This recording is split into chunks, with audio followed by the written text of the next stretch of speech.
Hello everyone. तो finally हम भी कनाडा पहुंच गए भाई।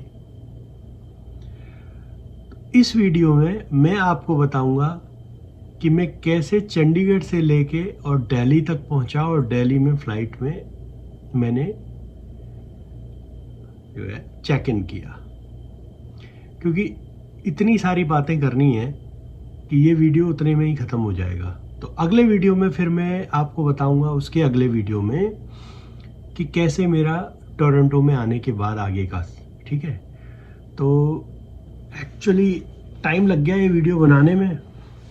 टाइम इसलिए लग गया क्योंकि 2-3 दिन तो देखो जेट लैग के चक्कर में ही घूम जाते हो आपको समझ ही नहीं आता दिन है कि रात है और क्या हो रहा है। सिस्टम अलग चल रहा होता है, आप अलग चल रहे होते हो।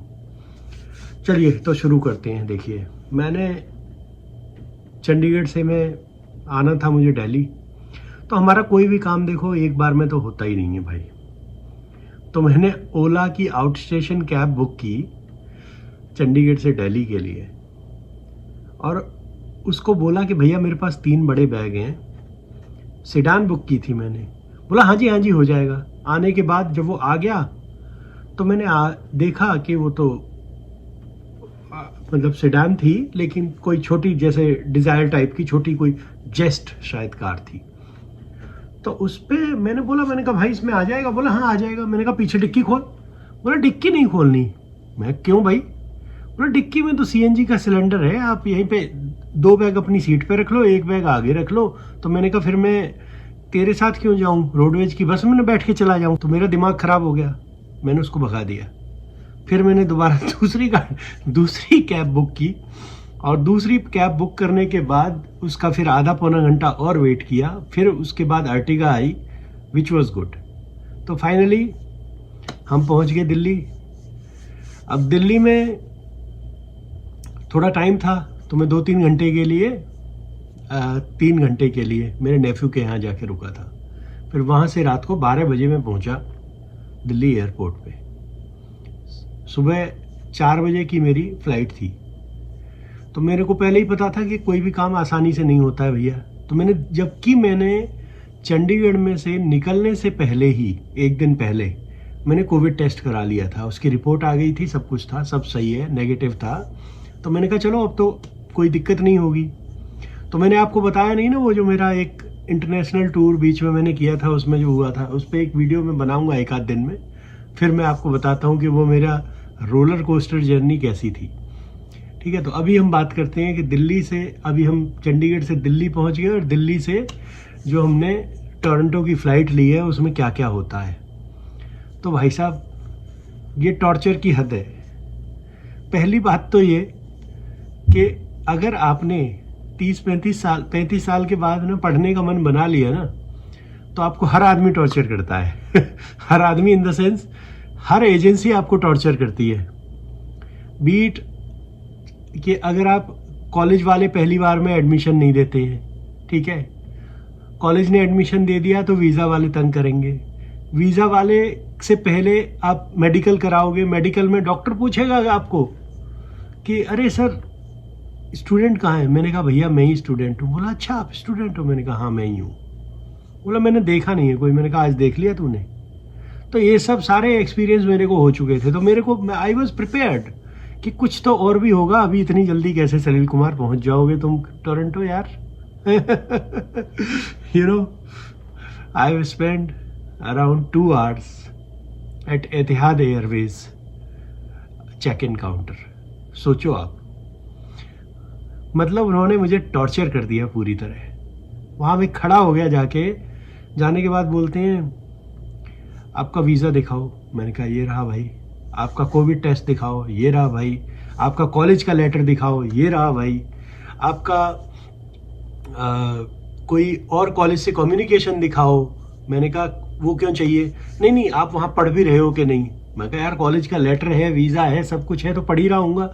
मैं कहा स्टिल चलो ठीक है। मैंने प्रोफेसर की ईमेल दिखा दी कि भाई तुम्हारे फाइनल ग्रेड ये हैं। नहीं आपकी ग्रेड रिपोर्ट दिखाओ। मैं ग्रेड रिपोर्ट अभी बंद है। बाई चांस क्या था कि मेरी ग्रेड रिपोर्ट तब तक आई नहीं थी, वो 1 मार्च को रिलीज़ होनी थी, और मैं मतलब वहाँ के हिसाब से कनाडा के हिसाब से मैं 28 को ट्रैवल कर रहा था, तो उसमें फंस गया। फिर उन्होंने मुझे जो टॉर्चर शुरू हुआ मेरा, मतलब मेरे बाजू में से लोग जा रहे थे एक एक करके और मैं वहाँ खड़ा हुआ था। मतलब 1-1.5 घंटा हो गया, मेरा पेशेंस ख़त्म हो गया। फिर उसके बाद मैंने कहा भाई नहीं जाना है तो आप लिख के दे दो कि आप मुझे ऑफलोड कर रहे हो। नहीं सर हम ऐसा नहीं कर रहे हैं, हम बस कंफर्म कर रहे हैं आपका वीज़ा। मैंने कहा यार तुम इमिग्रेशन एजेंसी हो, तुम बॉर्डर सिक्योरिटी वाले हो, कौन हो भैया जो तुम मेरा चेक कर रहे हो और कंफर्म कर रहे हो? नहीं सर हमको जो है ऑर्डर्स हैं कि हम ऐसे ही किसी को नहीं जहाज में बैठने दे सकते। मैं ठीक है भैया चलो। फाइनली 1.25 घंटे बाद वहाँ से उन्होंने किसी से, तो कनाडा में किससे पता नहीं, वो व्हाट्सएप पे पूछ रहे थे, फ़ोटो मेरे इसके भेज के पासपोर्ट का, वीज़ा का, ये वो, तो they got a message okay to board. मैं कहा अब तो चला जाऊँ, तो फिर हमने कहा चलो चलते हैं। तो ये था। आप ये ध्यान रखना कि अगर जो भी लोग अभी कोविड के टाइम पे आ रहे हैं, पहली बात तो ये है जो मैं वहाँ देख रहा था, बहुत सारे लोगों को वो लोग वापस भेज रहे थे। अगर आपकी कोविड की जो टेस्ट रिपोर्ट है नेगेटिव है ठीक है, लेकिन उसके ऊपर हाथ से कुछ लिखा हुआ है, दैट शुड बी प्रिंटेड। अगर हाथ से लिखी हुई है तो वो लोग मानते नहीं है उसको, तो उसमें प्रिंटेड रिपोर्ट आपकी होनी चाहिए। दूसरा, जो भी इंटरनेशनल स्टूडेंट्स अब आ रहे हैं, मेक श्योर आपका जो 3 दिन का क्वारंटाइन अकोमोडेशन है, गवर्नमेंट अप्रूव्ड अकोमोडेशन, आप पहले बुक कर लो, वरना आपको वो फ्लाइट में बोर्ड नहीं होने देंगे, ये पक्का है। ठीक है, क्वारंटाइन की अकोमोडेशन आपको 3 दिन की और 11 दिन की दोनों बतानी है। 3 दिन की तो गवर्नमेंट अप्रूव्ड ही रहती है, और बाकी के जो 11 दिन की है वो आप अपना आइसोलेशन कर सकते हो, या आपके कॉलेज वगैरह का कोई भी टाइम है तो वहाँ पे जाके कर सकते हो। ठीक है जी, ये हो गया। प्लस आपके जो भी कॉलेज का कम्युनिकेशन है, फी रिसिप्ट है, लेटर ऑफ एक्सेप्टेंस है, इन सब की कॉपी जरूर रखना।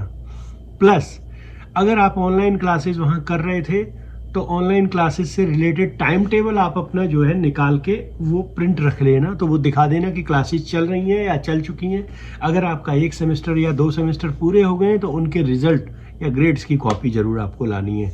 तो ये सब चीज़ें हैं जो आपको टाइम कम कर सकती हैं।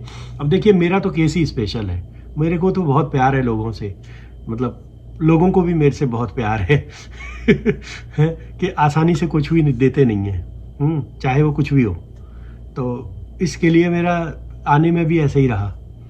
ठीक है, चलिए कोई बात नहीं, बाकी सब बहुत अच्छा रहा। अबू धाबी एयरपोर्ट पे मैंने 1-1.5 घंटा रेस्ट किया, और बाकी अब आपको अगले वीडियो में मैं बताऊंगा कि कैसे मैंने टोरंटो में आके क्या क्या किया और कहाँ कहाँ क्या चल रहा है अभी, क्योंकि यहाँ भी अभी चीज़ें चालू हैं, मेरा कुछ हो रहा है मेरे साथ, वो मैं आपको बताता हूँ अगले वीडियो में। ठीक है, till then stay safe, thank you very much, thanks for watching my videos, and do like, subscribe, share.